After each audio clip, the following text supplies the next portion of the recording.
Call Planning Commission meeting to order. Everybody have a chance to take a look at the minutes? Move to approve. Second. Motion and second to approve. Any discussion? All those in favor? Aye. Opposed? Motion's approved. Where'd my agenda go?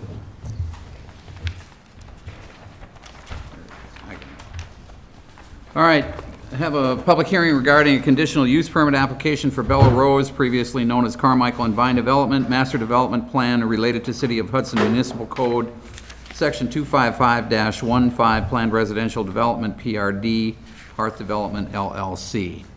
It's a public hearing. Is there anyone here who would like to make a comment? Step forward and give your name and address, please.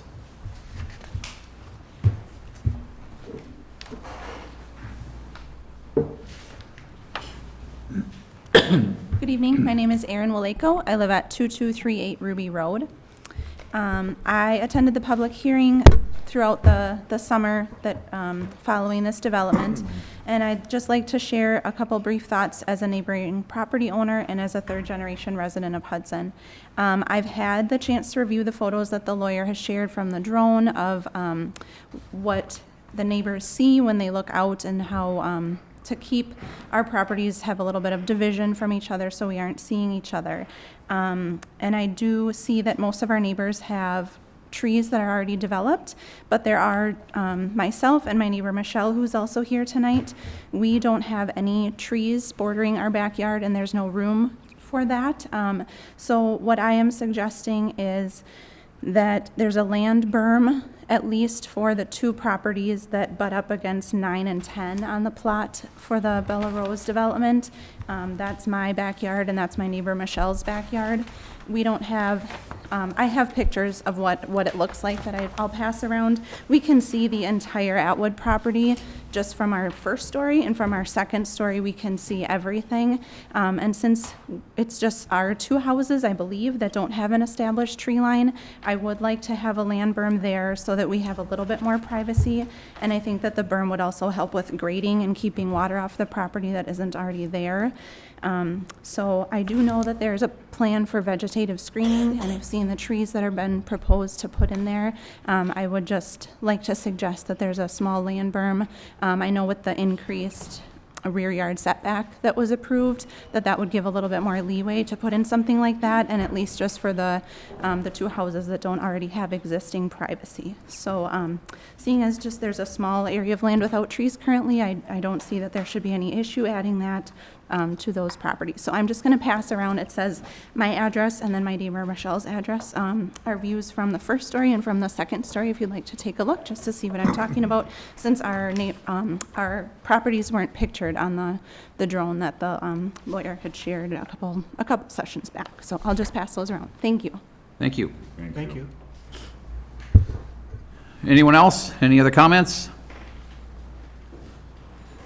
Any other comments? Any other comments? Move to close. Second. Motion and second to close the public hearing. All those in favor? Aye. Opposed? Motion's approved. Public hearing is closed. Discussion and possible action regarding a conditional use permit application for Bella Rose, previously known as the Carmichael and Vine Development, master development plan related to City of Hudson Municipal Code, Section 255-15, Planned Residential Development, Hearth Development, LLC. Thank you, Mayor.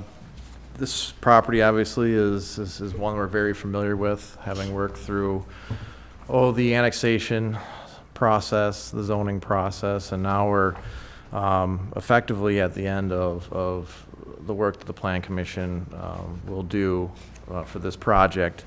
In front of you, you see a plan that's similar to, almost identical to the plans that were recently or previously brought forward. And with that is the actual CUP, draft CUP document. What that is it's really a special zoning chapter for the Atwood property, now known as Bella Rose. So looking through the CUP, you'll find basic development goals and criteria, dimensional standards and setbacks. I'll note that there is a typo on the multiple family front yard setback. It's not 550 feet, it's 50 feet. You'll see the architectural standards for both the multifamily proposed buildings as well as the commercial lots. You'll see parking requirements on the west side of the north building. It was discussed that potentially that property was going to be overparked. So what the developer is proposing is a proof of parking concept. So basically they ghost in that future lot expansion. And in a development agreement, we would determine at which time, if they don't have enough parking, that they would have to install that parking. But in the interim, if it seems to handle it, we'll have additional green space on the site. You'll note, obviously, the open space, the small city park, improvements to both Vine Street and Carmichael Road. With that, staff would recommend approval. I don't see any reason why the CUP couldn't be amended to address the residents' concern about perhaps like a 4-foot earthen berm along lots 9 and 10. Do they have a berm already set up for that whole west side? Portions of it, obviously there's a little bit, it comes down. So there's a area intake, I think proposed right around 6 and 7 to collect the stormwater, then it goes back uphill, going south on 1 to 4. So where there's a berm that's possible, I think it's something that's advisable. But if there's not, Well, it should include into the screening and vegetation berming. You've labeled 46 through 50, so we should label whatever we decide we need to get screened now too as well. Okay. So that's why I'm asking if there's a berm along all the west side, or at least trees, whatever we can do to cover. obviously the trees are there. The So- berm, The focus would be 10 and 9. yes. So I would move that we do approve the CPU with that addition to the vegetative and screening and berming condition. Along the residential lots Correct. to the west. West, yep. And I would second that. So are you saying all along there, Randy, or are you just saying? Well, if it's not already done, in particular, there's trees down there, but those 2 lots don't obviously have it, so I want to make sure it's included. Yes. So their issue is addressed. So I'm assuming that it's already bermed, and Nick, I don't know if you can answer the question. Or if it's bermed or screened already, the entire west side. The whole side along here. Yeah, thank you, Mr. Mayor, members of the commission. So Nick. I'm sorry, Nick Vivian. I'm the attorney that represents the project, and I have Greg Johnson here with me as well.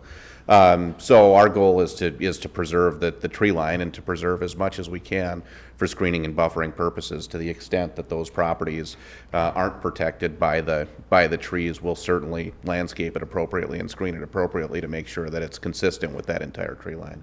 Okay, that's, yeah, and I want that added in the minutes for sure. And it may be berming, it may be trees. It's, we don't want just a partial berm in the middle Yeah. of the entire spread, so we'll make sure that it's consistent with the rest of the lots.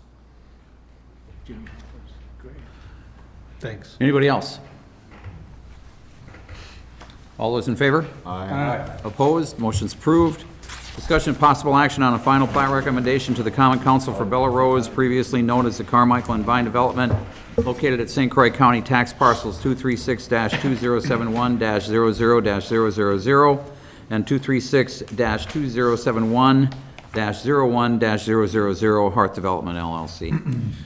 Again, this is effectively what subdivides the property into lots. You'll notice the 5 commercial lots, the 2 multifamily lots, 4 outlots, the future public streets, and the 43 single-family lots. Staff recommends approval with conditions. I would like to request that we add the condition that the applicant satisfactorily address all staff and engineering comments prior to recording? So move with those conditions and what you just added. Got a motion and a second, discussion? All those in favor? Aye. Opposed, motion's approved. Public hearing on a conditional use permit application for an indoor recreation facility at 2760 Enlow Street, Hudson, GNG.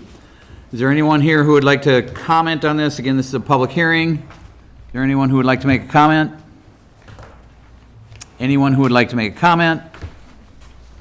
Anyone who would like to make a comment? Move to close. Motion second to close the public hearing. All those in favor? Aye. Opposed? Motion's approved. Discussion possible action on a conditional use permit application for an indoor recreation facility at 2760 Enlow Street, Hudson, GNG. Thank you, Mayor.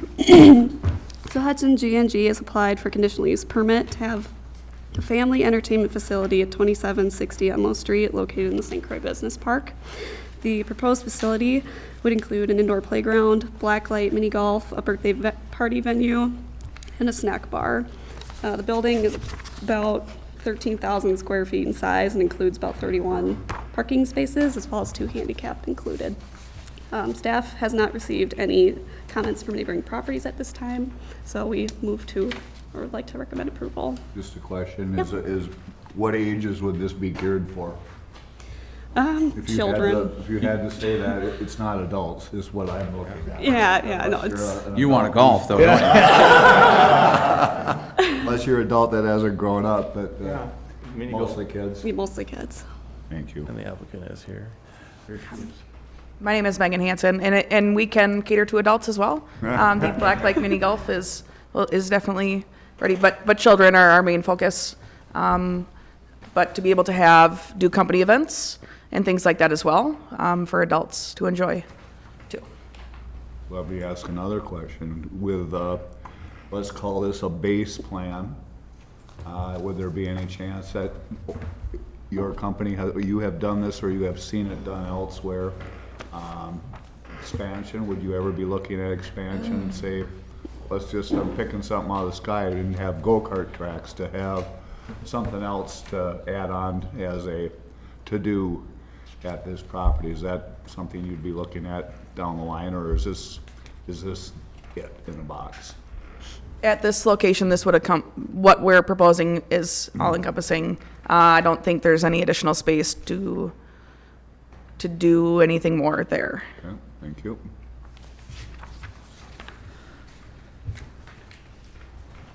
Any problems with it, Mike? Is it, Looks like it'd be fun. yeah, I like putt-putt. then I will move to approve. I'll second that. Motion second to approve. Further discussion? All those in favor? Aye. Opposed? Motion's approved. Public hearing on a conditional use permit application for garage height exceeding 20 feet at 508 Vine Street, Paul and Pamela Burke.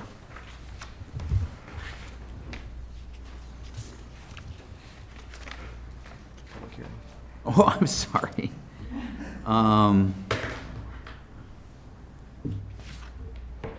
Okay, I just wasn't paying attention to what I was reading. All right, again, another public hearing. Is there anyone here who'd like to make a comment? Step forward, please. Name and address.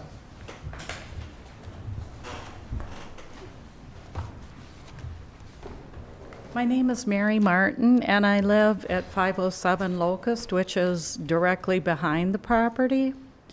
And I've been living in that same location since 1983. And I hope that you don't consider that application because our entire block, it feels like it's deteriorating. It feels like the integrity and the charm is being removed. I live one over from the corner. I've always tried to keep it park-like. I have many flowers. I plant trees. I try to block out neighbors so that I can just see some beauty. You know, I have a fire pit in my backyard. I camp with my grandkids. And first, the neighbor on my left cut huge, probably 50 to 80-year-old 5 pines out and cemented the entire backyard in. I called the city, what's going on? And they said everything was legal. This is legal size, legal dimensions. Everything is okay for the garage. When I sit in my backyard, I'm looking into the side of a garage, and it used to be trees and looking down towards the downtown area. I could see the sun setting. I don't know how they have enough green space there. I don't know how they can say that building is less than 1,000 square feet. Now I get this letter and I think, oh, another garage. And I didn't realize it was going right behind me now. And now I've got another mega garage, and these are not just garages. It's garage, apartments, it's, there is no yard. It's, the amount of space that these are taking up is taking up like adding another house to the neighborhood. So when our block was plotted out and each house had a certain amount of property to go with it, when you add something that is well above the restrictions, you're adding a second house. I have houses smaller in my neighborhood than the garage that went next to me. Now I got this one behind me that they actually are giving me a chance to speak, because the one next to me apparently was legal, and I can't understand how that can be. But the one behind is even going to be bigger, and not only the square footage, and I've been talking to Tiffany, probably like 10 or more emails back and forth, and I sent one to Mike Johnson too. You probably have Mike Johnson's there. But when you have 866 square feet on the bottom floor, and then you've got another floor above and another 2.5 feet above the height line, that size garage belongs out in the country. It belongs on a parcel with at least a couple acres. It should not be squeezed into a neighborhood where when I'm in my kitchen, I see garage. I don't know why permits would be put out when this is historic downtown Hudson and we're trying to keep the charm. You know, we need to keep the charm. And a lot of people in my neighborhood are moving out. They're just getting rid of them for B&Bs now, Airbnbs. Who wants to be sitting there looking at a side of a garage? I just hope that you'll look at it in a way where, you know, it's affecting me. It's not affecting the whole entire city of Hudson, but it's affecting me. It's lowering my property value. It's affecting some of my other neighbors too, who may or may not stand up and speak up for themselves because they get a letter and it just says, this is 2.5 feet higher than a regular garage. Well, I went on and I got the layout on it, and 866 level on the bottom, and another, she was saying it's 500 and something, but it's 866 up there. Yeah, I mean, that's the dimensions that they could have. And to me, a 17,000 square foot house in a in a neighborhood, my house was built in 1873, is crowding. It's removing all our green space. It's taking all the beauty out. It is a detriment to our neighborhood, and I am hoping that you'll look at it the way I do and want to preserve Hudson and the downtown area. Thank you. Thank you. Thank you. Any other comments?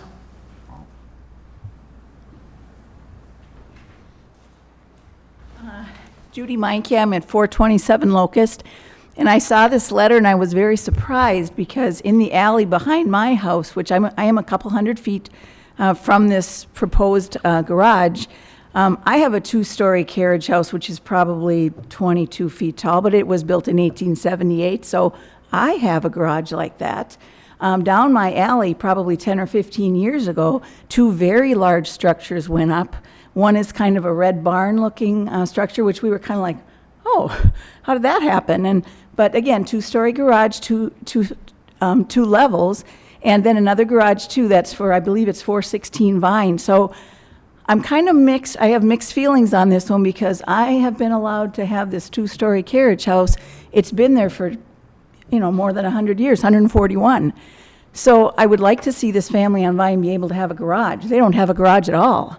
And I know the family that moved in there in the 80s and no garage. I know the family that just moved out, no garage for them. So hopefully a garage can be built, and whether or not you're going to decide if it can be a one-story or a two-story, I just, there are a lot of large structures around, and I've never heard anyone say that, my garage is in anyone's way. So just out of fairness, I'd love to see this family be able to put up a garage, whether it's a one-story or two-story. But, and I also am curious as to whether a two-stall, two-story garage of 20 feet would be allowed. Because if that is something that's within the code, they're not asking for a whole lot more and could possibly get that approved even without that extra 1.5 feet. But just curious, so thank you. Thank you. Sure.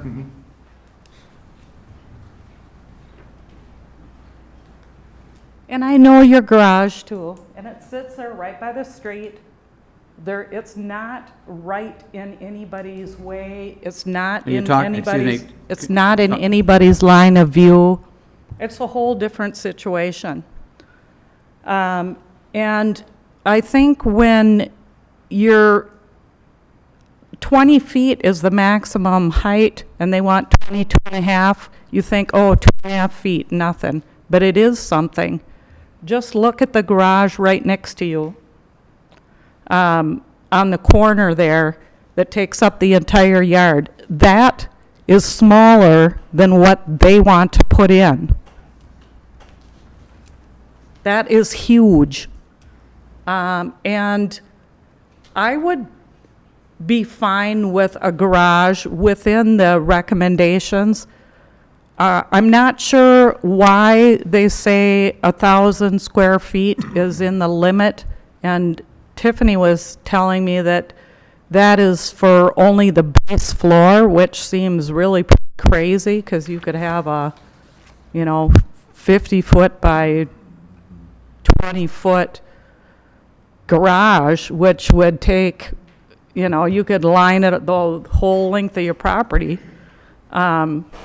But when you're looking at the lower level square footage and the upper level square footage of the 866 plus the 5, do you remember what you said it was? 561.56 square feet. So between those two, that is well over the 1,000 square feet. And the height is well over. And I just don't think on lots in the middle of a block, you should plop an extra house in. And that's how I feel like they look. And if you don't know how they look, please come up to my house and look at the garage that's right next door to me, and you'll see exactly what I'm talking about. I just can't imagine having another one of those directly behind me. And it really is bigger than most houses in our neighborhood. Thank you. Thank you. Any other comments?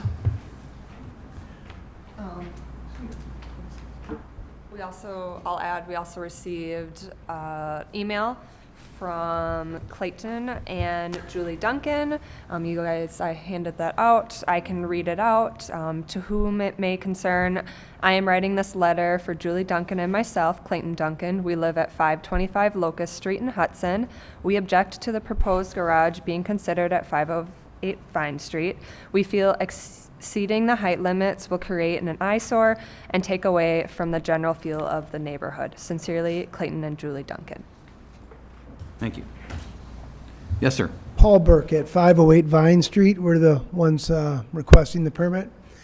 The reason was for the design was really in looking at an 8-foot front of a garage and architecturally how it came out of looking at it from Vine, what it will look like.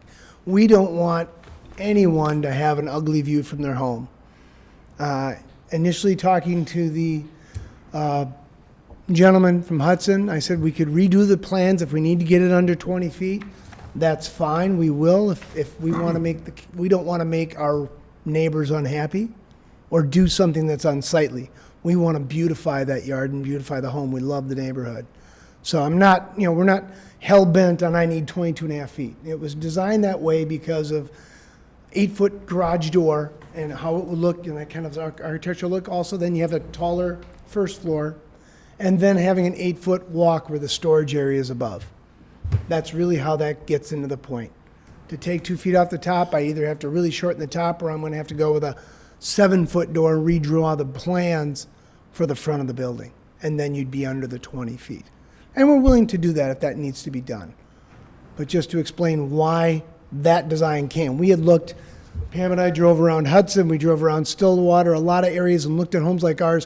What garages look right, don't stand out and look like an eyesore. We don't want that on the property. We don't want that for Hudson or for our neighbors. So we will, we're willing, hey, if that's what you want, keep it under 20 feet, we will gladly find a way to redraw the plans if that's needed by this planning commission and our neighbors. We're not going to fight that. I just understand why we went 2.5. It was just how that design came together. When you go 8-foot garage, you have a 9-foot ceiling inside, and it goes up from there. And it just got a little over than what the normal code was. So, thank you. Thank you. Yeah. Any other comments? Any other comments? Any other comments? Move we close. Motion is second to close the public hearing. All those in favor? Aye. Opposed? Motion is approved. Discussion possible action on a conditional use permit application for garage height exceeding 20 feet at 508 Vine Street. Paul and Pamela Burke. So as you have all heard, Paul and Pamela Burke have applied for conditional use permit for a detached residential garage. The Burkes propose to build the garage with a height of about 22 feet and 2 1/8 inches. Standard code-wise, we only allow up to 20 feet though, per 255-228A. So this permit would allow them to exceed that height maximum. Staff is recommending approval of the conditional use permit with the listed conditions, unless anybody has anything to add. So I'm just curious, what's the city's thought on approving this, although it exceeds it? It's precisely the purpose of the conditional use permit for accessory structures that exceed the height limit, right? We want to notify the neighbors, make sure we have comments. Today was, obviously, we've heard most today, or the last 2 days, right? Correct? After the packets went out. But you'll see in the staff recommendation, the underlying piece, it talks about, however, as a public hearing is going to be held, that we need to listen to the testimony provided by the public and then deliberate based on those comments. The applicant is correct that they could lower it, the 2 feet? 2 feet, 2 1/8 inches. And it would be a permitted accessory building. And what about the square footage? We've always measured square footage as the footprint of the building. So as a city, we would be okay with moving forward with the is what you're suggesting, you're okay with it if we went that height. And quite frankly, the whole adage of, don't build it in my backyard, while I respect your opinion, if we just started doing things like that all the time, we have the code for a reason and to follow that. However, in light of being a good neighbor, I think it'd be better for us to advise them to lower it to the minimum of 20. I would concur. support that. I concur with that. Pat? Sorry, Mary, I disagree. And I guess for the following reason, I think the building's gonna be there at 20 feet. And a building that doesn't look good at 20 feet is still is gonna even be more of an eyesore, is gonna bother you even more than a building at the desired height, but takes care of some of the, because it's still gonna go there. I mean, there's still gonna be, just a second, it's still gonna be a building into that space. So what is it that you're gonna be looking at? If the neighbor is willing to work with them to improve the elevation, I mean, the side that you're looking at, and if I'm correct, Mary, from the drawings that we have in our packet, the rear elevation is pointing right at towards your place, right? I get 34 feet Yeah, well, instead of looking outside, I get to look at the back of a building. well, that's, I mean, who wants to look in the back of a building? nobody, I get a back but of you're a gonna, building And a back of a building. but you're And gonna. It should be to scale. It should be to scale on a piece of property, not overwhelming a piece of property. But there's gonna be a building there. Yes. So but if it the- shouldn't overwhelm the whole property and the whole neighborhood. Of that square footage, because it meets the code. So from the first floor standpoint, it's gonna be the same size wall. What's gonna be shorter is the roof. And if the neighbor is willing to work to make that rear elevation more appealing with window box, I don't know what a design solution is that best fits the house it's next to that goes with it, but I think that would be a more attractive solution to have to live with than just shoehorning it in at the lower height. Have you looked at the property? Well, It wouldn't be shoehorned in well, Mary, at a, Can you, why don't you come up to the podium, please? and in answer to that, Mary, I understand your concern greatly. And is it's the tree gonna, be cut down too then, right and behind it? it's gonna change the way you're, That tree will not be cut down. That building does not. We can't, hey, guys, it's ours. No offense. Okay, thank you. A garage is gonna go in there anyway. It's their right to be able to do that. It's their property. And if the square footage footprint fits within the regulations, they have every right to go ahead and do that. So your view is gonna change, whether you like it or not. But It the is. height is over restriction, and you have But the height, right to say whether a building could be this high or this high. You wouldn't put something like that next to the Octagon House or the Phipps Center. You wouldn't put, fill somebody's entire backyard with a garage next to your house so that you can, while you're sitting outside enjoying the nature, be able to look at the side of buildings. That's what I'm saying. you're gonna have it, Mary. It's gonna be Your property there. is not being filled. Their property is the one with the. Yeah, and I empathize entirely with what you're going through. It's not gonna be the same. But they have the right to be able to build a building to that square footage. Now the issue becomes, what does it look like? And I'm trying to say, from my point of view, that a design solution to the rear of the building that is more appealing than looking at just a straight, flat wall with no trim around any of the windows. I mean, there's a lot of things that could be done to that rear elevation to spruce it up, that it looked quite nice. Right. And If you it's like still to gonna be look in there. the side of a building. so if it can be done you're not gonna notice the 2 feet. That isn't gonna make a difference in visually in what you're gonna look at, I Pat- think you do. is my But I feeling. agree with you up to the point of, but what I've said was that I think that I don't think you want to have neighborhoods that are mad at you guys, and you have to live with that. So it's completely your right, and I just kind of dismiss what she's saying. It's their property. They can build what they want within what we have as a code. I agree with that, Pat. But for the neighborhood to be happy and not have to come back, let's do it underneath the 22. When a neighborhood doesn't want that, and it's, One you're person, allowing an exception to a code, the code was put there for a reason. so I will move that we allow the garage to the 20, to the mark, the 20 and a half. So 20. 20, 20 is the so height. taking off 2 1/8.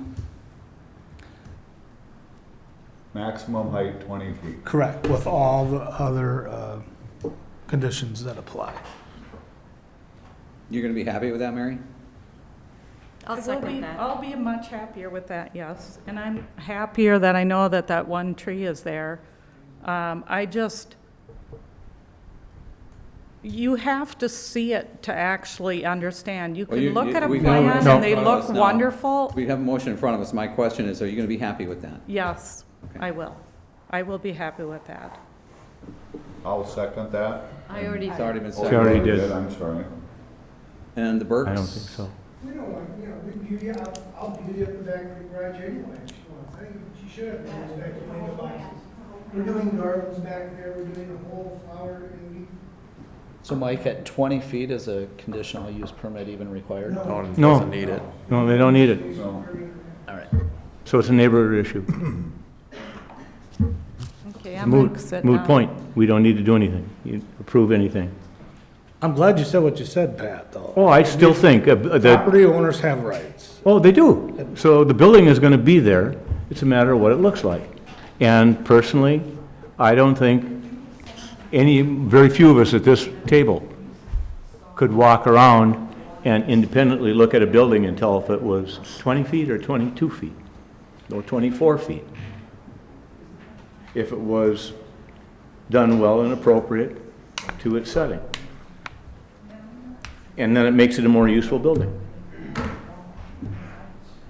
I got one at my place. I don't, you know. All right, we got a motion in front of us. Any other discussion? All those in favor? Aye. Opposed? Aye. Motion's approved.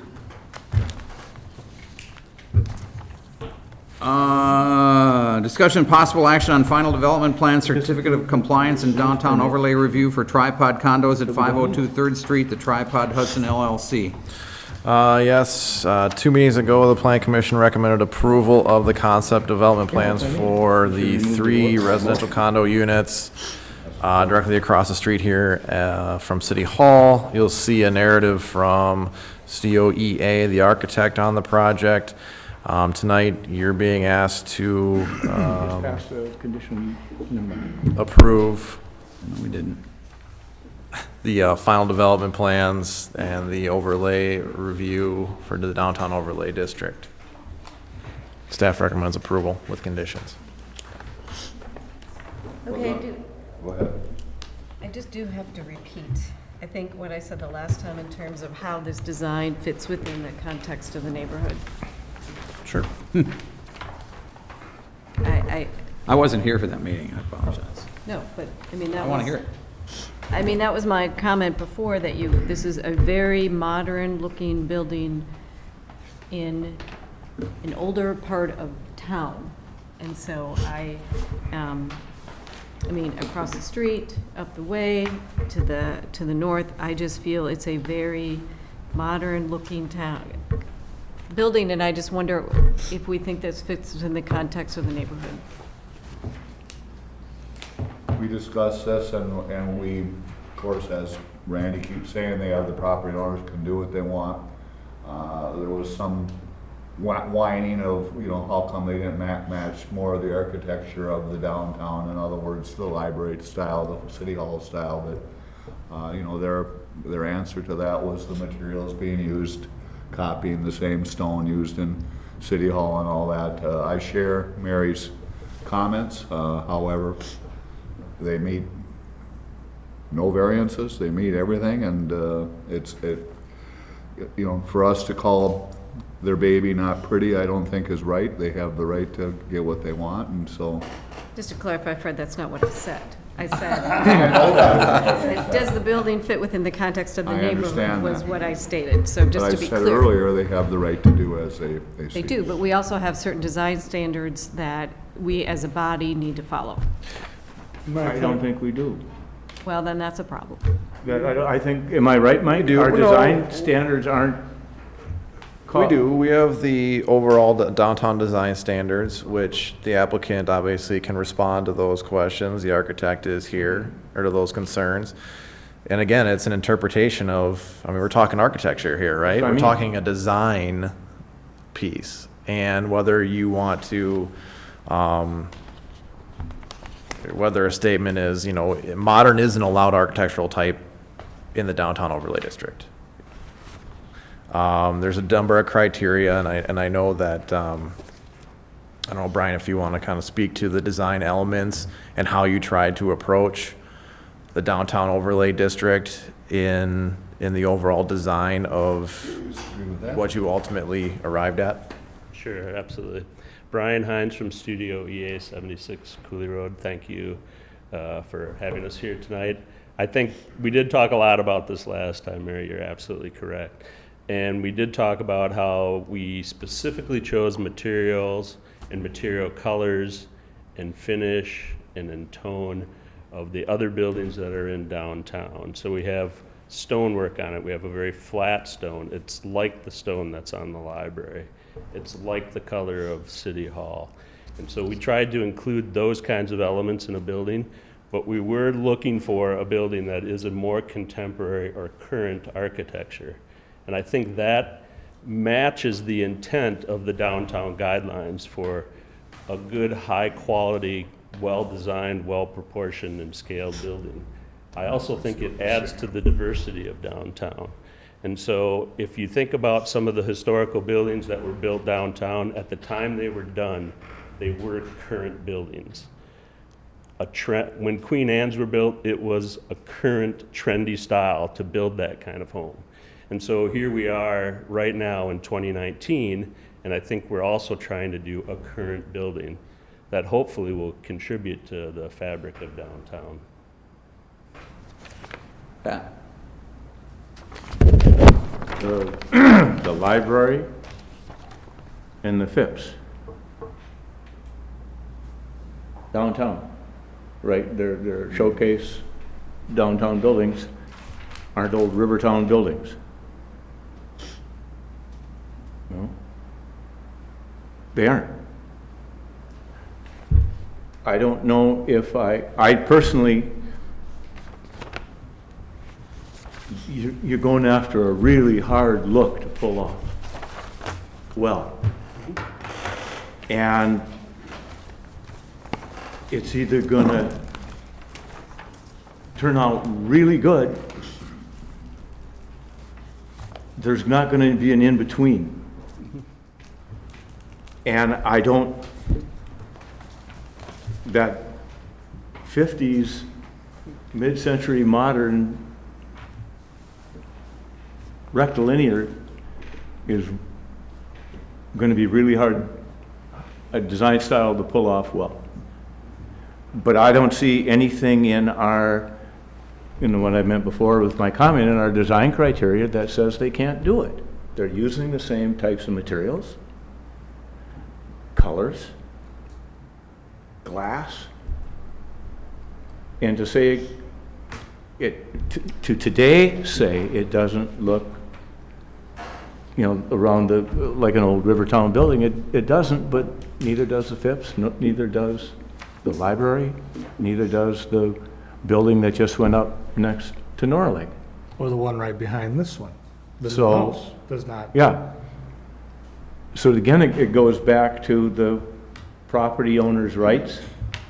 In my mind, from where I come from, it goes back to the property owner's rights to do what they choose. They're the ones who are gonna pay the bills to do it, and we don't have anything, any rule in advance that says they can't do that.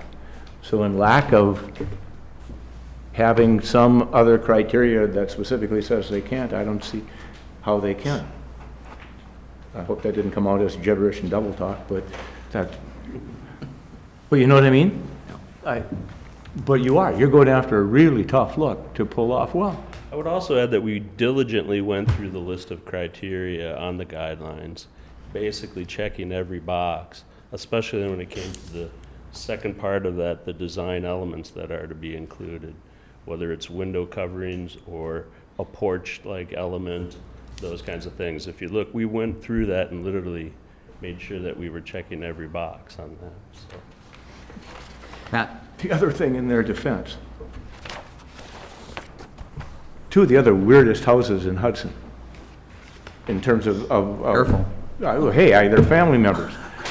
My dad's house on 3rd Street, Spanish white stucco house, right? My Uncle Len's house on St. Croix and 6th, that Art Deco white stucco house. So who am I to say that they can't do a different kind of house when we don't have anything that says they can't? So I'll move to approve, And I'll if that sounds like. With the conditions? Yes. Motion second to approve. Further discussion? All those in favor? Aye. Opposed? Motion's approved. Thanks, Brian. You said it much Good luck. better than me, Pat. Thank you. Discussion and possible action on final development plan for Hudson Hospital's EMS Department expansion, Hudson Memorial Hospital, Inc. So Hudson Hospital has submitted final development plans to expand their emergency department in the main hospital building. The expansion includes internal building remodeling as well as a 0.05 acre building expansion on the south side extending out from the existing ambulance parking lot. The difference from last time's plans, the concept plans that you all saw, is that these include lighting plans as well as some updated landscaping. So aside from that, that's really not too much has changed. And they meet all the landscaping criteria and all that. Move to approve with conditions noted. Motion second to approve. Discussion? All those in favor? Aye. Opposed? Motion's approved. Discussion on mobile food vendors, mobile food vendors. Imagine talking about food trucks. Right. So, 2 council meetings ago, this was discussed.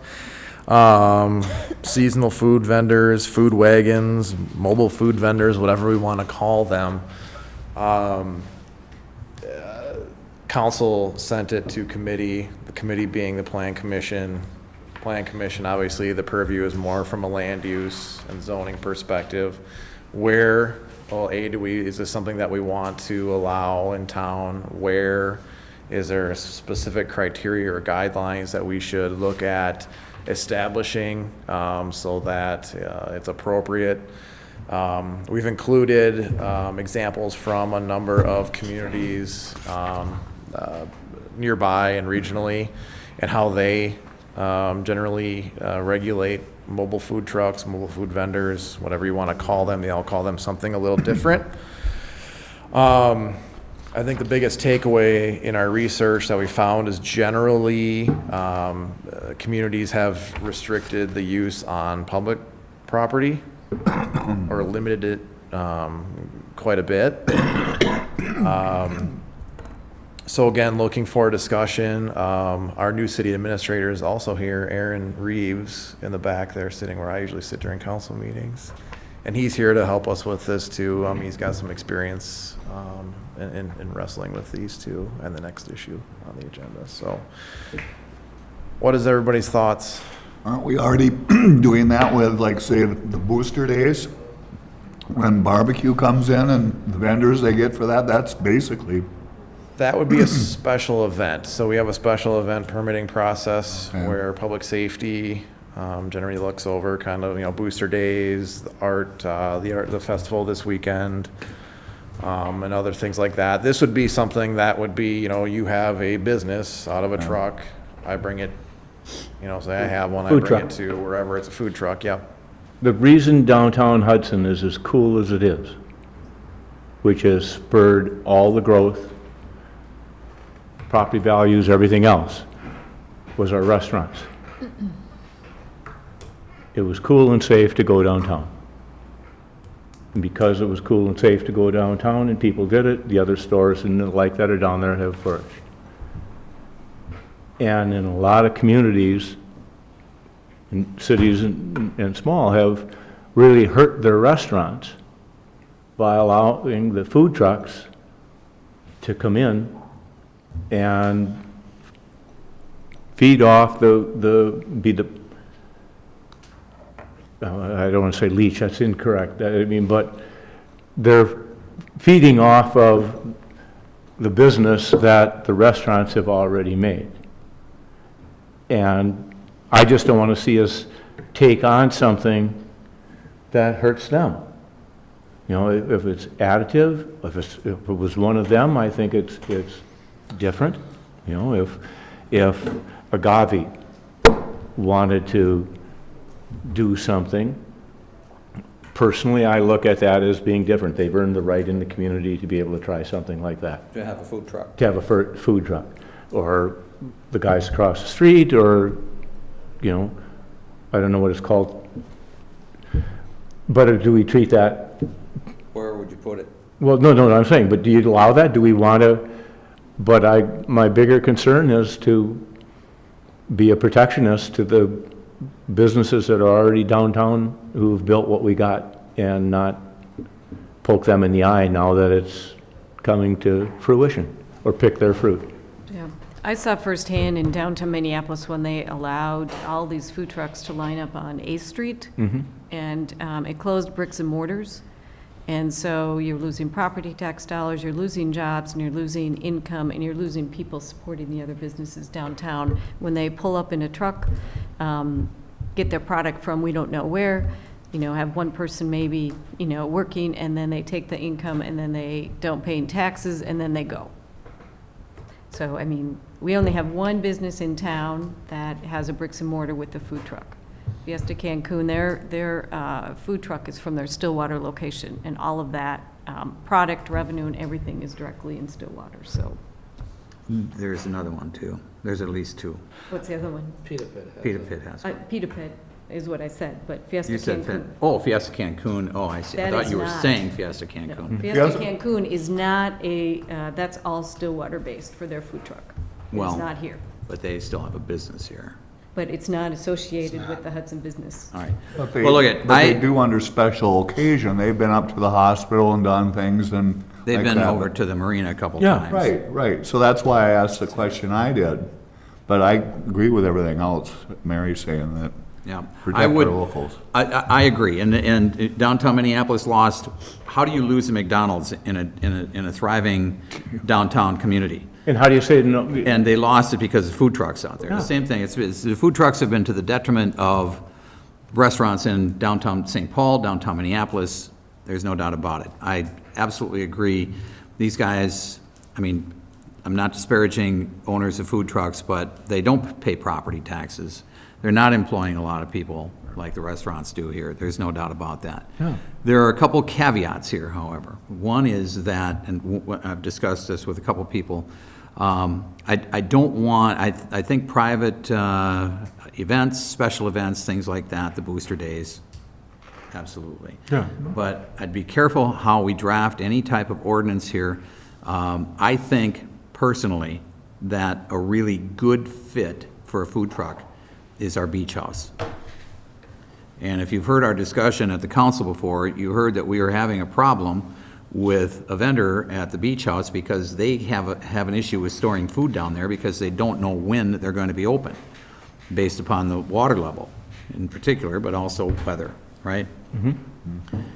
To me, to have a food truck down there, contract with the city, they can come and go whenever the water is right, whenever the facility is open.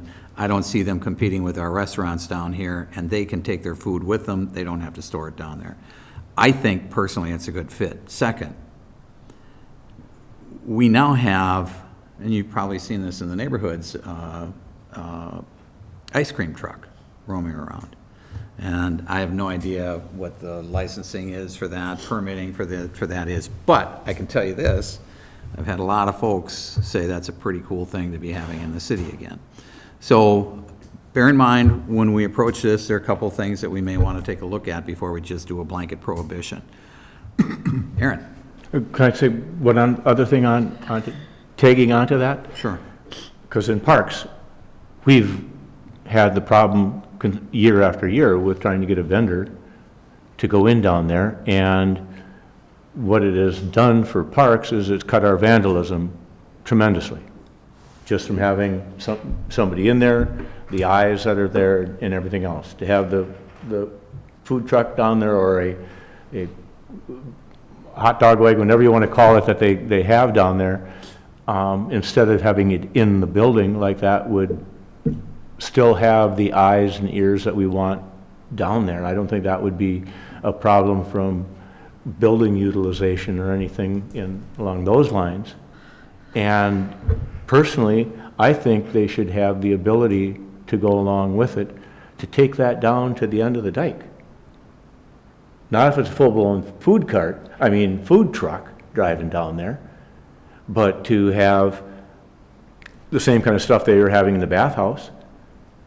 Ice cream, soft drinks, Well, and by the way, my recommendation for a food truck down there would be, or trucks, it doesn't have to be one, you don't have to show favoritism, you can be rotating, would be that it would be vendors that do have restaurants here in Hudson. Yeah. I've already asked Kathy about that, and she doesn't know if we could do that or not, but. But not every restaurant can afford to do a food truck. So Not every restaurant has to do it. Right, but you're still, I would not support that because you're still taking away, I'd like to hear from Aaron. Right. And then I will go into my comment. I agree with you. I'll go into my comment. I'd like to hear Aaron. Aaron? And for those of you who have not had a chance to eat and meet our new city administrator, this is Aaron Reeves. Hi. Nice to meet you. Nice to meet you. Welcome to Hudson. Yeah, thank you. I appreciate that. So yeah, just in kind of listening to this, I actually kind of went through the same thing about 4 years ago. And generally speaking, at least in my opinion, when you're going to look at food trucks, it should be filling a need.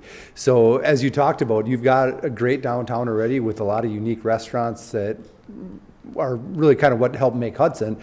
So there's no need to bring them in to compete with that. So when you do it, it is to try to fill that need. And that's, I think, what the mayor's directly referencing, is that if we have a need at the beach, or if we have a need at the end of the dike, wherever that is, structure our ordinance that way. We can structure the times that they can come, the times of year that they can come. We can structure where they're allowed to be, what little stretch it is, what hours of the day they can be there. We can structure an ordinance to do all those sort of things to kind of address that. But I guess, my only comment is, in having gone through this, is you don't want to just make it, yes, you can have a food truck, and yes, you can have it wherever you find a parking spot sort of thing, because that's where you run into issues. That's where you start competing with your bricks and mortar that have made the investment in your community. And it does, as you talked about downtown Minneapolis, it hurts them. It takes away from their investment into your community and the taxes they pay, the jobs they create by allowing that. So when you do allow them, it is to fill that need, though, because if they were filling that need, we wouldn't have to worry about it, but we are struggling to get a vendor at the beach. We would like to see maybe more food options in the summer, at the end of the day, wherever that might be. So if that's what the Planning Commission thinks that we need, then give staff that direction. We can make that happen. We can get an ordinance that does that. And then as far as who should be able to do it, you can say that they have some requirements, and one of those requirements could be that they're a licensed restaurant in the city of Hudson, or they hold a restaurant license, liquor license, or something like that.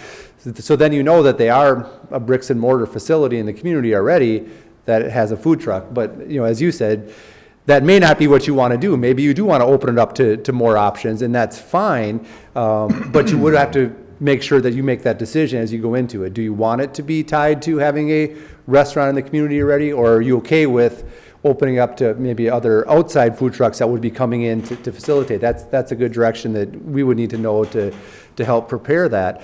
But, so from my experience, we specifically filled needs. We had a lunchtime need and we had a bar close need.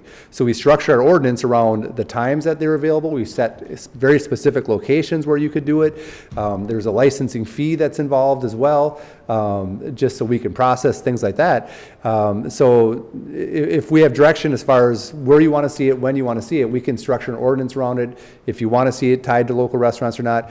And then the other part of that with your ice cream trucks is, generally speaking, they're not lumped together with your food trucks because they're not stopped in one location. They generally drive around and they stop when somebody runs out and waves and they want ice cream. And so in my experience, I don't lump those two together as far as a licensing requirement. Generally, your food truck sets up shop at one spot. They open their awning, they set up their generator. They're there for an extended period of time selling food. Where with your ice cream truck, they drive around the neighborhoods and they stop when they get a sale, and then they keep going. They're not parking on the public right of way to do their business, where food trucks do for the most part, unless we allow them in a park or something. I hate to say this, but I do believe we do have an issue with that ice cream truck roaming around, or trucks, and it kind of came up at our last council meeting or the one before that, where it may not fit the guidelines in the city, but Pat had his hand up. Oh, I was just going to say, I think that we can expand what we want to do in encouraging a vendor, for lack of a better distinction, who's a concessionaire down at the bathhouse when it's worthwhile to be there, and has the ability to not only have part of their facility there, but to have something that they take out to the end of the dike to be able to do that, and it may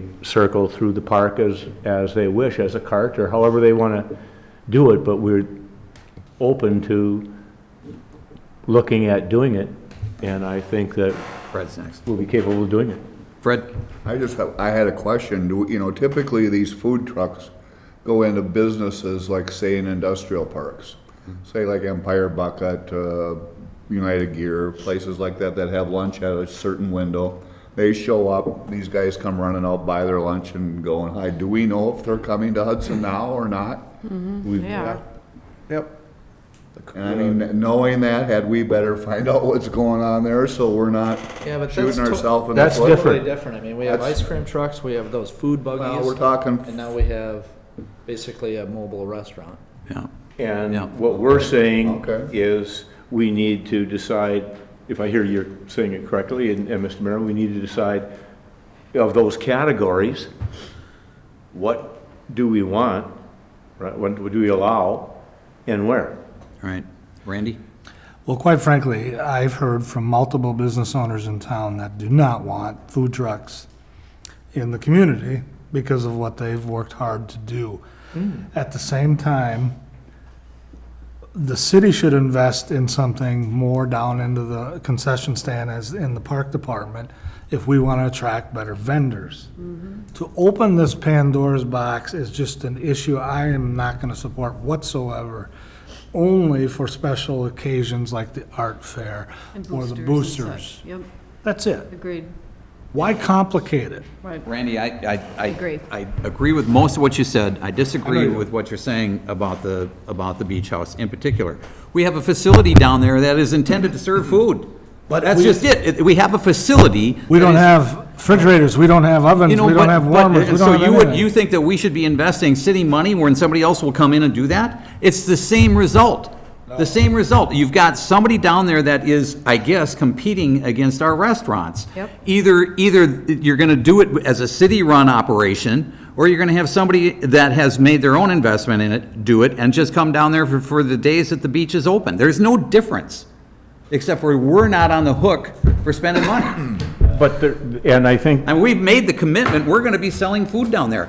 You talked about this last spring. It was you that said, we need to have more robust food down there that's offered. Damn right I did. And you were talking about hot food. And not food trucks. And there's a nomenclature difference here, and that is between a sandwich truck like shows up at a construction site at coffee break time that handles candy bars, you know, pop, all that kind of stuff, and a full-blown food truck that's a restaurant. So one way to address the issue I think that we're discussing between the two of you is what if we looked at just doing some sort of, instead of allowing food trucks as some sort of ordinance change and having like restrictions, all this stuff, what if the city just issues some sort of request for proposals for a food vendor to, Done that. but allowing them to use a food truck if they would like, will allow them to park it on city property, so it's not in the right of way, it's actually in a city park, basically, that they could park it. So they can only do that with a permit from us, and we would select them, and we would allow them to say, you're allowed to park at this area, by this area, when you can, or you're allowed to go to the end of the dike at other times to service it, but we Right. only allow Can I put my windows up in my truck? a certain vendor. No. Mary Claire. Your dog is jumping out right I- now. There's a facility already down at the beach house. Why are we, there's no, Because I'm sorry. I'm not finished. So, as we said, what's the need that we're filling? There is a facility already in the beach house available for vendors to utilize. I agree with Randy that maybe we could do a little bit more. I'm not on the park board, so I don't know what you've done to try and get a vendor. I agree that you open the door, it is just gonna create mayhem. And you are missing the part about the bricks and mortar, the jobs, the taxes, and these businesses that give back to this community every single day. I'm not missing that point at all, Mary Claire, at all. I've been saying that. I think what you're missing is that there's an expectation that there's going to be food sold down there. You probably missed the council meeting where we discussed this when we did the RFP. We've been told that there are people that did not even want to respond because of the days that that beach is closed because of the water levels and the weather in general. But they And did- excuse me. And they have said that they can't store food down there for a variety of reasons. They don't know how long that food is going to be stored and how long it's going to be good for. I don't quite understand the objection to saying, we understand food is going to be sold down there. It's going to happen, right? We wanted to. We know it's going to be sold down there. Who cares who sells it? Who cares? It's going to happen. Anyway, we're not going to resolve this. Did you get your windows closed? Yeah. I don't understand the statement about who cares who sells it, because I think that's what we do care about. Well, it's going to happen. Food is going to be sold. Apparently, no matter what is sold down there, is, as you, I think this is representing your position accurately, whatever food is sold down there is going to be competing with the restaurants here. If you have a food truck down A there, food it's a truck would. very different message. Well, Before I go back to the wait a nomenclature second, wait a second, again. Pat, just a second. But if you sell food down there, that's food that's not being sold by a restaurant.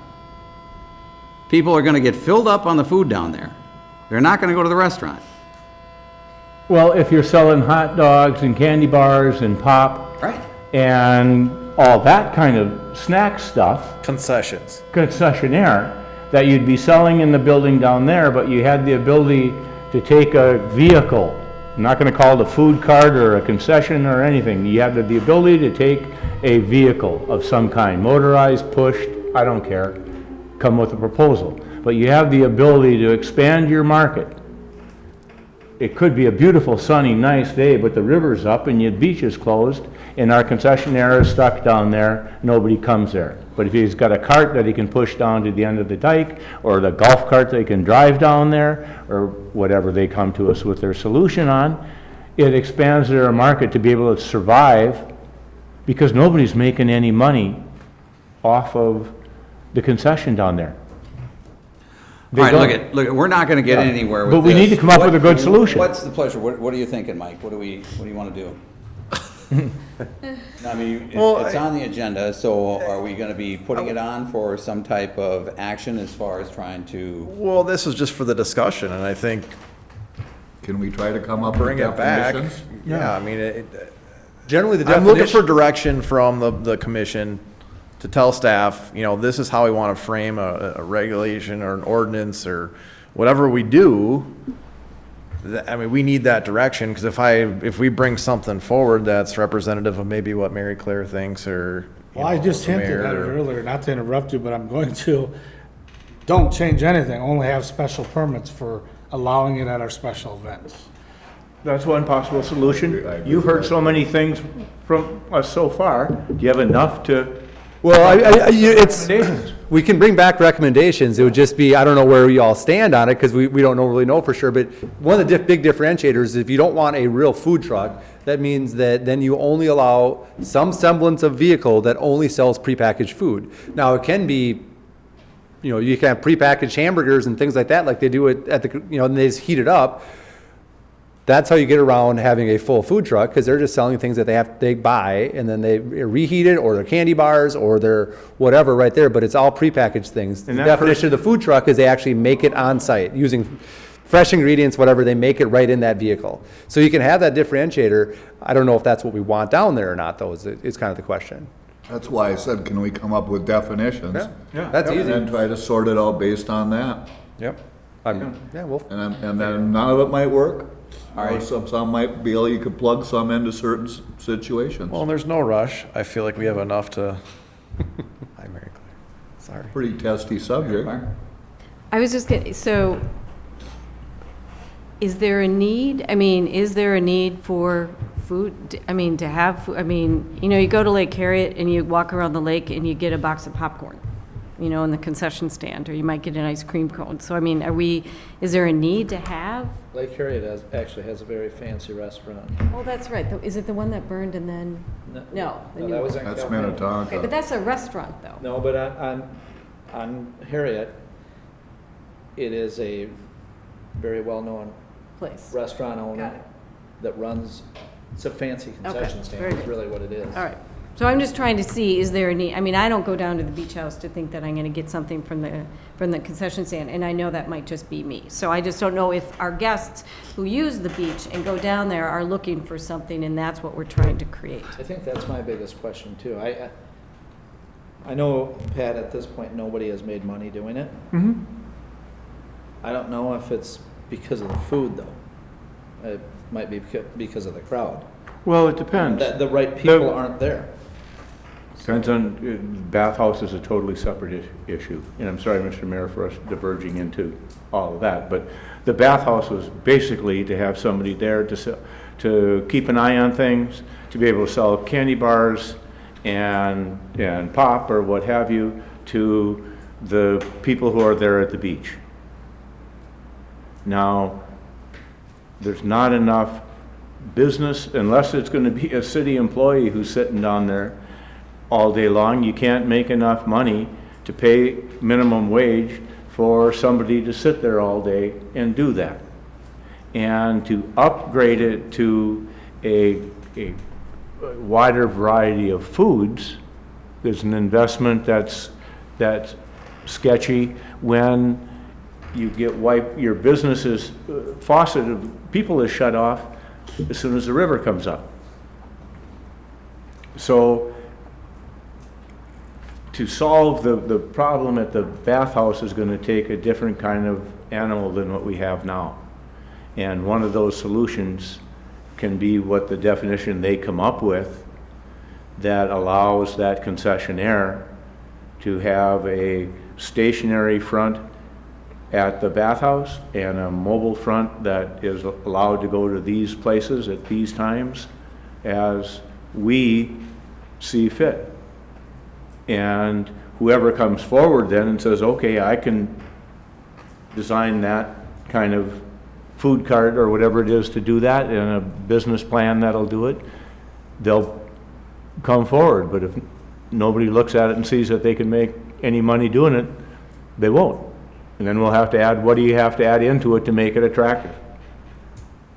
Are we only talking about the beach house and possibly the dike? No. I think that's where we started, public yeah. and private property. That's where it's gone. And that's where it's gone. That's where we've gotten to. And I think a lot of this discussion is framed about how the menu, I think, yeah. right? Yeah. I mean, we're talking about the menu, right? Is it full-on entrees, or is it candy bars and Yeah. a pizzazz with a little Jack's Pizza on it. Really, it's But also concession, like you said. Yeah. That's But the other is differentiation that here, The other right? side of that is in other locations, is do we allow a food truck to park in the big parking lot across from the Freedom Station? No. Do you allow a food truck to pull into the parking lot up here by the I think bank? we're all pretty much in agreement No. from what I've heard. Yeah, that so we don't we wanna do those no, kinds of no, things. No. The only place it sounds like we want to allow somebody to be is down in the park that we, So maybe it's really for the park board. yeah. All right, go sign at the park. Yeah. Well, yeah, because at this point, you're not talking about an ordinance change anymore. You're talking about setting up a special vendor permit to serve the beach area in the summer months. I mean, that's kind of where you've evolved this to, so it's a much different conversation than a full-blown ordinance change to address food trucks. The park board can set the menu. Sure. All right, let's move on. Everybody good? So, excuse me, just for clarity, is this going to come back to us, or is this going to go to park board, or We'll go what's to the the park next board. step? If that's the only place it can be is in the park, let us work with staff to. But all the other subjects are dead at this point? I think so. Okay. I think it should come back here, or at least Yeah, we'll figure something take a out. look at it. No, yeah, it will. We'll Right. figure something out Okay.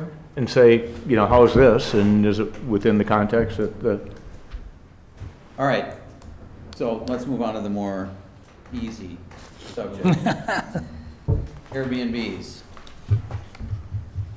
Vacation rentals and other vacation It rentals. says Airbnb, oh, and other vacation, okay. Okay.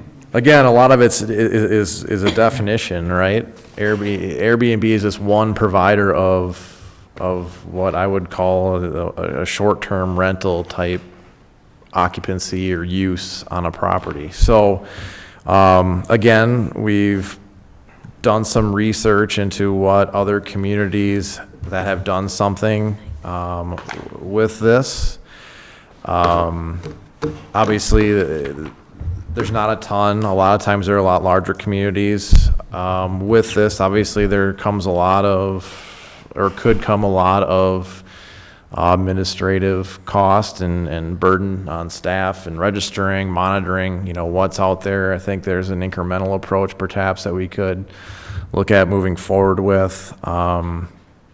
You'll see, I think, when I reviewed this, I think Stillwater's is probably a nice template because you differentiate between actual bed and breakfasts. You talk about whether or not it's your primary residence, that, if I rent out my house for a weekend when I'm gone, or if I am living there and stay there and watch over the property while it's being rented, versus I own a home that isn't my primary residence and then I just rent it out, whenever. On a short-term basis, which is generally defined as less than 30 days. So the question is, and I want to be cautious in how we approach this because there is a lot of implications in terms of administrative burden on staff, different departments. How do we track it? Aaron and I talked briefly about it last week. He has some experience of dealing with it as well. So again, I'm just going to open the discussion up to all of you to kind of get your impressions, hear your frustrations, try to understand how we can bring something back to you that's representative of different options that we could consider. I'd like to see a permit, and I also want to see that permit tax 3% room. They need to be taxed just like any other lodging facility. There has to be parity. How do we do that? I mean, I don't disagree with that. Let me put it a different way. I agree with that 100%. How do we do that? So I think you have to set it up almost on the honor system where you say Airbnbs and other vacation rentals are required to register with the city. But are they going to have to open their books then? And then there would have to be a process. Airbnb will work with you, and they will include. They charge tax? They will charge that tax directly on, when you book your Airbnb, They'll there will pay be it. a local lodging tax right on there, so not then, but again, then it's Airbnb turning around and sending us a check, and we're assuming that they're doing it correctly, and we're sending us the checks that they need to. So there is limited oversight that we have in that part. But if we have it in place and we go to Airbnb and say anything within this basically geolocation, they will put it right on the bill, and we'll get, when you get paid, you get like basically a quarterly statement from them saying, here's the number of nights, here's the locations, here's your 3%. They will work with you on it. Do we have secret shoppers that come in and? The best we can do as staff is you go in there and you try to do it, and you make sure it's showing up and, I things like don't think that. Airbnb can risk their relationship in cities. The harder ones are the others, the like VRBO. VRBO and places like that. That's Yeah, like those sort of ones, they bet they're generally following don't, suit. yeah, we'd have to try to work with them on it to get it. I have not seen them do it on their sites, but it's one of those things where we would definitely push them to say, if you're gonna do it, if you're gonna be in the community, you have to do this. What about B&Bs that are owner occupied and, I don't know how they're handled. I We guess. have a process for that now. Okay. we're collecting tax on that? So I would have to check with the clerk's office. So, yeah, like on our traditional, Because there would be no difference, would there be? no. How do we feel about, and this is as a hotelier, somebody buys a house on, as they mentioned in the discussion of the garage up here, somebody buys a house up here on Vine Street for the whole sole purpose of it just being an Airbnb. Do we want homes in our neighborhoods turned into that? Where that's the sole function of that house is a rental, but instead of being rented to a family with kids or to a resident, it's turned into a short-term, overnight, once a week, couple times a week rental. Is that fair to the full-time property owners, neighbors who live in that neighborhood? I don't know the answer to that. It's just a question, though, that I think has to be resolved. It's a big article. I mean, you can find plenty of articles out there how Airbnb is ruining the mountain towns and things like that. Oh, yeah. Where workers can't live in a lot of the western, like, ski resort towns and things like that, because the apartments and the houses they used to be able to rent are now turned into Airbnbs. So it's a huge issue if that starts to occur. I just read on that recently. Yeah. The other problem with the Airbnb, I don't know whether the home away, VRBO, but how you tie those two together, but Airbnb has got a pretty good reputation for dealing with it. Independent ones are a little bit more of a risk in terms of scamming issues. Hence, I'm flying to Florida on the 18th of October for one. But that's, I agree. I think the Airbnb's got a good reputation for it. Where we go from there beyond that, I think we have to be careful. Well, they have a good reputation for their side of it. Do we want it? We can put conditions on conditional use permits and quarterly reports from their books, just like you guys do to get our money. And that's part of it. But what I'm getting at is, okay, they meet all those criteria. Do you want that in your neighborhood? Well, that's a different topic. But no, that's the same It's germane topic. to it, but it's different. If I'm buying a house on 4th Street, specifically, the little one up the street from you, you're the one that your mother-in-law used to live in. You moving her out? Yeah. That great little house. Cute little place. You live right next door, so it's real easy to keep an eye on it. You're gonna turn it into an Airbnb.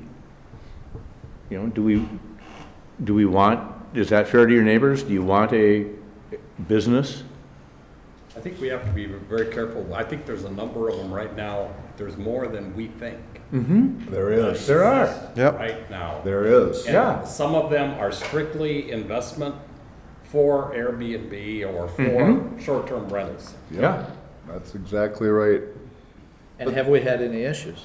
Yes. Well, and that's where I'm kind of going to, is you want to make sure you're solving your problem. So I'm looking right now, like for the weekend of let's say just the 4th to the 5th, there's a really big pink house is the only one available. That's about $5,000, isn't it? At least during Super Bowl it was. So now this is Airbnb. That's, this isn't VRBO or any of the other ones, but, as I look, and honestly, when I went through my housing issues trying to find a place before I started, I was looking at that option as well. There's not a lot in the city that show up on Airbnb. Now, they may be showing up on other platforms. I'm not saying they're not here, but I don't see a lot of Airbnb directly linked ones. Like I said, as I pick random dates here, it's a couple places at most. We had. Sure. But everybody did, and people never were gonna not. regulate those. That was kind of crazy. There's like 2 of them for the following weekend. Although one of them looks like it's in North Hudson actually, but on the lake. And, part of it is this time of the year. It's true. But But more importantly, what do we want in the whole recipe of what we want to try and put together? I think that's an issue of, do we want houses in our downtown used strictly for that purpose? Well, I wonder if one of the ways you try to address that too is you put a cap on truly, as like the Stillwater one, whatever class they are, C or whatever it is, whatever one is strictly straight up just short-term rentals. Maybe you say you allow 4 in the city through a CUP process or something. I'm not sure legally we can necessarily do that, but they'd have to challenge it. I mean, we'd have to go through the city attorney and try to figure something like that out. Short-term rental may not be a problem. Yeah. Compared to. I personally like Stillwater's approach to it. I think it's from. It doesn't say. It breaks it out kind of in logical ways, It doesn't say under Stillwater, but they do assess fees, or they do pay taxes to the city, right? Lodging tax? Is that what you're wondering about, lodging tax? Right. And I don't know. And I mean, I agree with you, Randy. I mean, if somebody's renting a pillow, it's only fair that they pay the same tax. Yep. But I think regardless of how it's done, those rooms should pay a tax to the city, really. Yeah. So would it make sense to take the Stillwater, try to mess with it a little bit, bring it back? Oops, I'm sorry. I was scared about TV. And then take the Stillwater one, try to adjust it to kind of match what we would want to maybe see, and then also try to take a look at what we think the administrative burden will be, because not only 3%, but we should also have, because there is these different levels of permits, we should be charging the appropriate amount to cover our staff time to deal with it as well. So it's not costing, other city taxpayers have to pay for our staff time to deal with the issue. So we want to charge the permit fee the appropriate amount, and then also still collect that 3% to be used with the lodging tax. So. My intent of raising this whole subject when I did it back was to make sure that the city is, let's say, enforcing parity with our existing hotels and establishments that are doing that, and these guys don't have an advantage. And I mean, I don't know how to get there and do everything to make that right, but I think the city has to show they're making an effort as a gesture to the people in that business. Otherwise, why would you come to this town? And I agree with Frank's thing. I mean, people are pulling even monthly rentals off the market to do Airbnb, and so we're losing our rental market, our affordable housing. And wow, that's not good. But as the app shows, we don't have a lot of people doing that. That we know of, on that one. Yeah. Yet. But I mean, Airbnb, When we looked I would at- guess I think it to there's be more the than number. I realize. At any given time, 10 to 20, I think, with, Right. if you go out far and it was in the summer, we looked at it. Wasn't that about right? We looked I at, think Two Harbors and Stillwater. Blend of it. Well, the tighter you screw it down, the more administrative it's going to be. exactly. Well, that's the other thing. I don't want it to get to a point that it's a burden Right. that's on gonna be anybody in tough. this building. Better than chasing yard signs. Just saying. Okay. Got good direction. Appreciate it. All right, and then discussion on moratoriums. I don't know if we have anything to add on that. Catherine's Yeah, okay. out, so. All right, nothing to add. Did we hire a firm for our long-range planning? Yeah, Okay, we did. yes. We've been Good. working with them already. So, that's good to hear. Great. Anything else? Had a meeting yesterday. Had a meeting yesterday. Excuse me, I did send, I think, Tiffany or Emily a note about, can we put on the agenda, it's been requested about rooftop beehives? Yeah, we can talk about that. What'd you say? Who is me? Rooftop beehives. Okay. Thank you, Randy. Do we have a motion? So moved. Motion second. All those in favor of adjournment? Aye. Opposed? Motion is approved. Stand adjourned. Thanks, everybody.